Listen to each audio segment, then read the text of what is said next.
Hey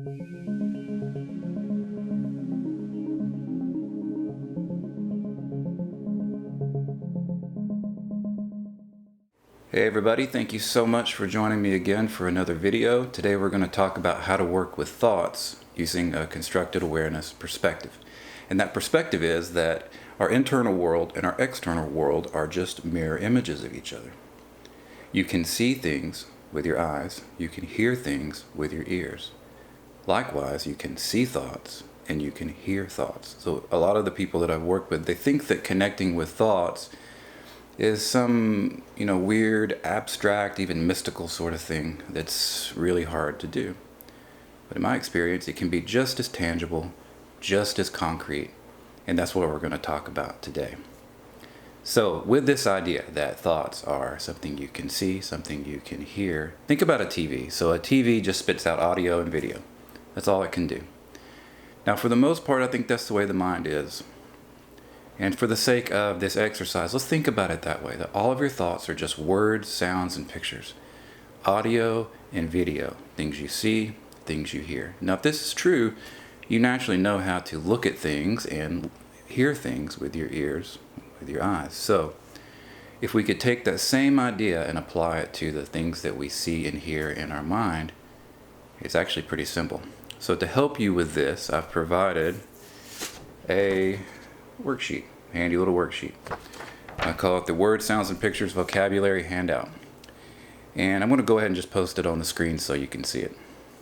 So here it is. Now this is also available in the free materials page on the Constructed Awareness website. If you're not there right now, you're welcome to go there and download this and have it. It's yours to keep for self-practice, or if you're a therapist, you can use it with clients. So up in the top left corner of the handout, you see the question, is the thought visual or auditory? Now, if you're new to bringing awareness to thoughts, this question alone may be a game changer for you. Maybe you've never considered, is the thought that you're experiencing in the moment, is it something that you're seeing or hearing? So if this is the case, this might be your practice just for a little while. And that's okay before you go deeper into it. But when you feel ready, we can move deeper into it, and this handout can be a good guide for you. So first, let's take a look at if the thought is visual. So we have a list of questions here that you can use to explore the thought that you're experiencing in the moment. So the first question is, what is the perspective of the thought? So is the image first person or third person? Now, there's some people like me, if we were hanging out, let's say we were having lunch together, and later that day I was remembering us eating lunch, I would probably see it almost like there's a camera up in the corner somewhere. It's like I would see myself in the image that I was visualizing. And it's interesting, a lot of people remember things that way from a perspective that they never actually experienced, which I think is kind of fascinating. So are you seeing this image, if it's something that you've experienced before, are you seeing it through your own eyes? Or is it like a camera sort of somewhere else, looking from an angle that you didn't actually experience? So the next question is, where is the image located? Is it more to the left, right, middle, front, behind you? Is it kind of up above you, or is it down below? Where's the image coming from? And I know this is a weird question. Maybe it's something that you've never explored.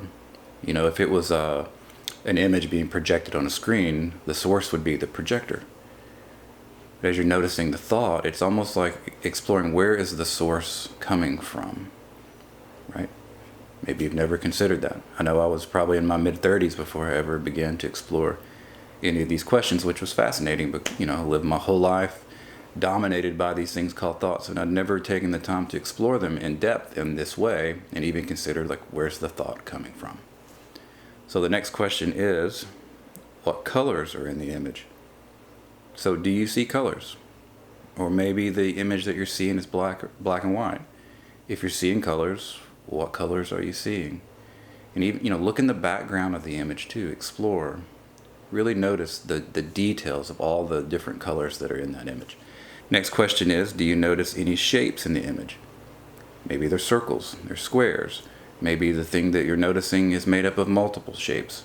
So just kind of exploring that. Just like you could look around the room and notice, like, here I see rectangles, I see a square on the ceiling fan, there's another rectangle from this picture on the wall, all over, right? There's a star right in front of me. So there's so many different shapes that you could see.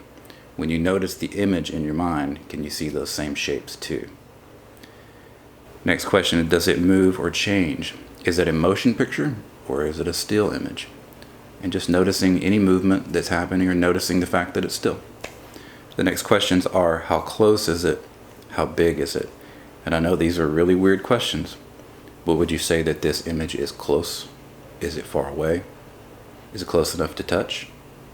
How big is it? Would you call this image that you're seeing big or small? You could look at things and tell how far away they are, how big they are. See if you can do that same thing with the thought itself. Next question is, how visible is it? Is it blurry, clear, indistinct, luminous? Is it sharp? Is it translucent, vague? How easy is it to see this image? Maybe it's right there. Maybe it's clear as can be. Maybe it's kind of see-through or sort of hard to see. Just notice that. How bright is it is the next question. Is it more on the bright side or dim side? You can look around and tell where light is brightest, where light is the darkest. So even in your thoughts, as you're exploring those, notice that you can see that light seems brighter in some places, darker in others. Where are the shadows? Where are the reflective parts that you see in the image in your mind? Next we have, do you notice any defined lines or boundaries? Or are the lines and the boundaries faded or blurred? So if you look around the room, you can see different objects and you can see clearly the boundaries of where those objects end and everything else in the room begins. When you explore the image in your mind, can you see those boundaries as well? And finally, for visual, we have, does it have other qualities? So we have here just a list of words that would be applicable to things that you see with your eyes.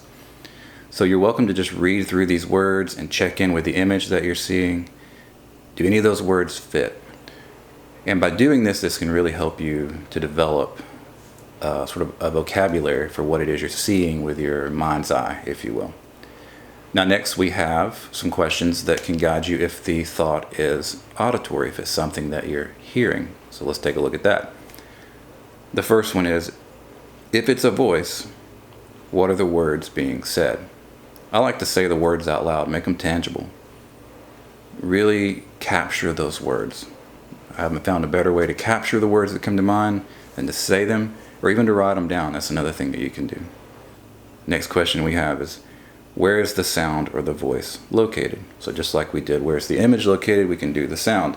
So in your mind, there's not a speaker projecting the voice or the sound, but yet you can hear it, right? So you could locate the speaker in the room if it was something you were hearing with your ears, but can you locate the sound that you're hearing in your mind?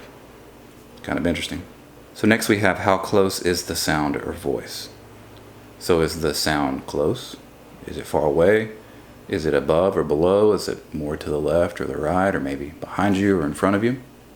Next question is, how clear or loud is the sound or voice? So is the sound clear and easy to hear, or is it sort of hard to make out? Would you say that it's loud or quiet? Next we have, if it's a voice, how old does the voice sound? So does it sound old or young?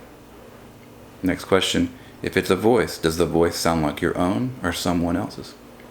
If it sounds like someone else's, be curious about whose voice it sounds like. And finally we have, does it have other qualities? So just like with the visual thoughts, there was a list of words, same thing here. These are words that you could use if you were hearing something with your ears, so they apply to thoughts. So feel free to read through the words, notice which ones connect with the sound that you're hearing in your mind. So that's it. This is a brief introduction to how we work with thoughts in constructed awareness.